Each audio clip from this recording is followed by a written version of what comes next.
Welcome to another edition of Down to the Wire. This is the Christmas edition. I think we got two Scrooges here that are going to wish everybody a Merry Christmas anyway. Today we're joined by Fred Gillis. I think a lot of people that come to the races certainly know Fred, as well as everybody in the industry knows Fred. Welcome, Fred. Thanks, Jackson. Nice to be here. We're kind of using a theme all summer that there's different generations in this game, and you being a Maritimer, somehow your family must have been involved in this game. Tell us about your start.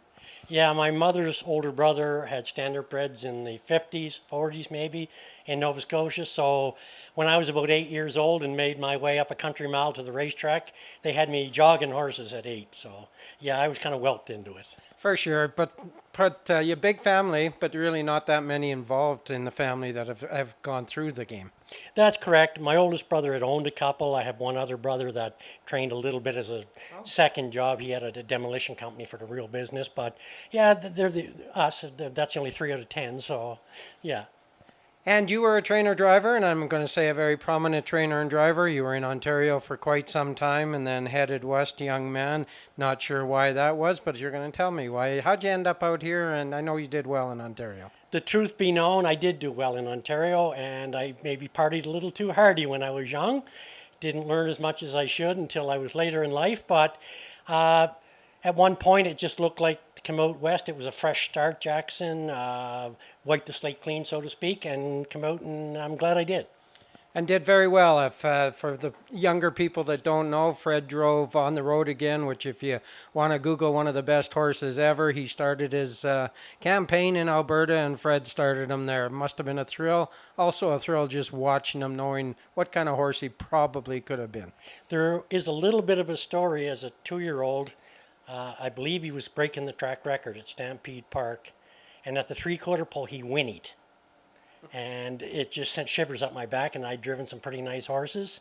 But it was amazing. He just, he whinnied, and I don't know how to explain it. It's just, it's a feeling you don't get very often. So there's a million stories in the harness racing. Everybody has them, but he was a special horse. I told Mr. Rumpel and Harry that he was a special horse, and they staked him up. And to watch him go in the Meadowlands pace and win at Maywood on a half-mile track in 55, back when it meant something, yeah, it was pretty special. And another good horse, I think you were also involved. You caught catch drives with a good horse called Miller Scout. Was that the one you drove, or which one did you drive? I drove Perfect Out against Miller Scout. Did race with us against Cam Fulla. We raced out in the Stuart Fraser 3 or 4 times. I then drove Perfect Out in BC and then went to Winnipeg when we had the Prairie Pacing Series. There we go. Now also, you turned the clock ahead a little bit again, so you got injured in a race. That was probably a bit of an eye-opener for you as to what your future can be. Then I believe other opportunities came forward too. Yeah, I guess I was lucky, Jackson. I took a pretty bad fall. A horse in front of me fell, turning for home in Edmonton, and I shattered my pelvis. It was a pretty ugly x-ray. I was supposed to walk with a cane and a limp. I haven't yet. But anyway, I come back, and that was in 2001. I drove until June 15th, 2008, in which time I chose to retire. And a position come open at ASHA. I applied for it, and subsequently I've been with them since July 1st, 2008. And that's a long time. So also for all of us that are, we run when Fred's got a little white bucket. He's world famous, I think, for doing charity work for the industry, about the industry, anything involved with the industry. Congratulations on that, and tell us a little bit, maybe some of your favorite ones. I guess I got a lot of them. I think I fell into it, Jackson. I was the go-to guy in the backstretch when it came to fundraisers or little charities. I liked doing it. They told me I should have been a car salesman, so I was pretty good at doing it. Right. But about 9 years ago, I had a bit of a brainwave, and I asked Mr. Bill Andrew to come to lunch. I ran it by him, and so on. Started Fun for Fans, which is, I think, one of the best projects in the country. We reach out to local groups, try and have them come, enjoy harness racing for the pure enjoyment of it. They don't have to gamble, smoke, eat, drink, but they have to cheer on the horse. And we've had tremendous support from the local groups. The feedback is awesome.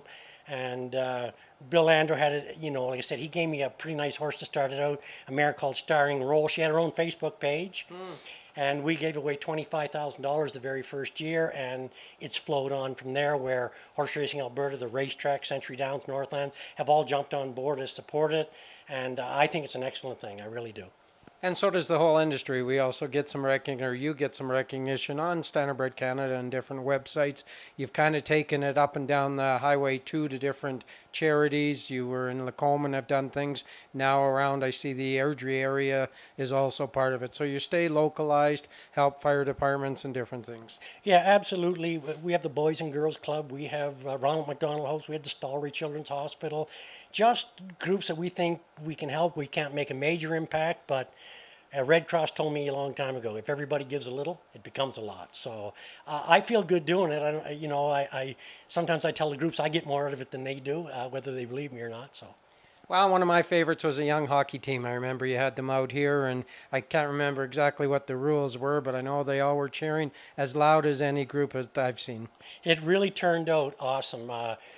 Dad had approached me a couple weeks prior, and he said they were trying to do fundraisers. They weren't having very much luck. They were trying to raise $1,000, and they were up to $250, and asked if I had the horse available. I said I had 1 week open.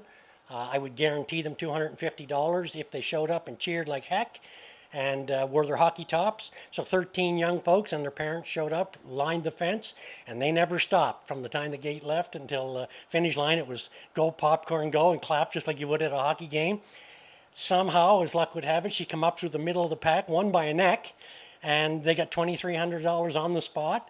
One dad was actually physically tears in his eyes. Two of them had hugged me and said the whole team could go to a couple tournaments that they just simply couldn't afford their folks for them to go, and it gives you a good feeling. Yeah, very nice story. Like I said a couple times, I ran a golf tournament for juvenile diabetes for one of the horseman's daughters at that time, and it's a lot of work, but when something like that happens, you think, I guess it's meant to be. It's Christmas time. Santa Claus is floating around. He's actually floating around at the races today, but I think he's coming back in the near future for real. Tell me what's 3 things that the horse racing industry of all of Alberta needs from Santa if we can put a wish list in here. I guess if I could put a wish list, number 3, Jackson, would be horse population. It's suffering across North America for different reasons in different jurisdictions, but I think I would like to build that up, to have fuller fields, more competitive racing, better pools. We've taken some initiative at ASHA with the help of Century in buying some young mares with the potential of racing and breeding and putting some future stars on the track. Number 2, and the word I hate to use all the time, but it's money. Everything spins off the money. I think if you have more money, you can entice more owners with the the prospect that on paper it works. Number 1, and it's personal, but I think the industry has to come together as a whole. I'd like to see Alberta move forward.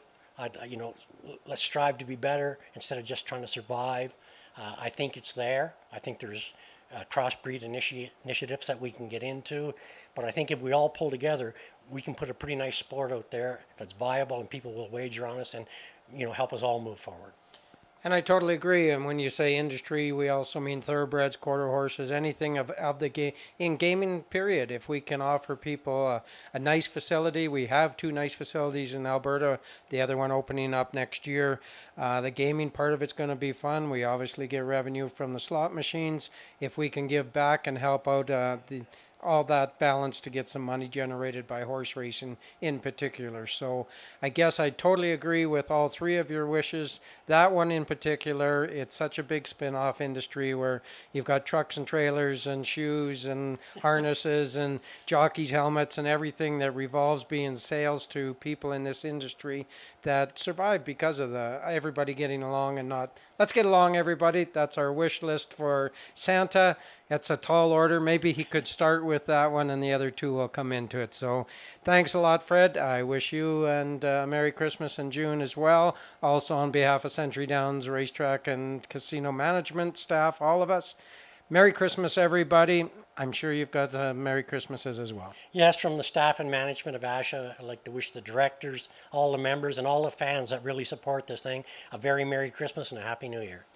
We'll see you in 2019, which will be soon. Thank you.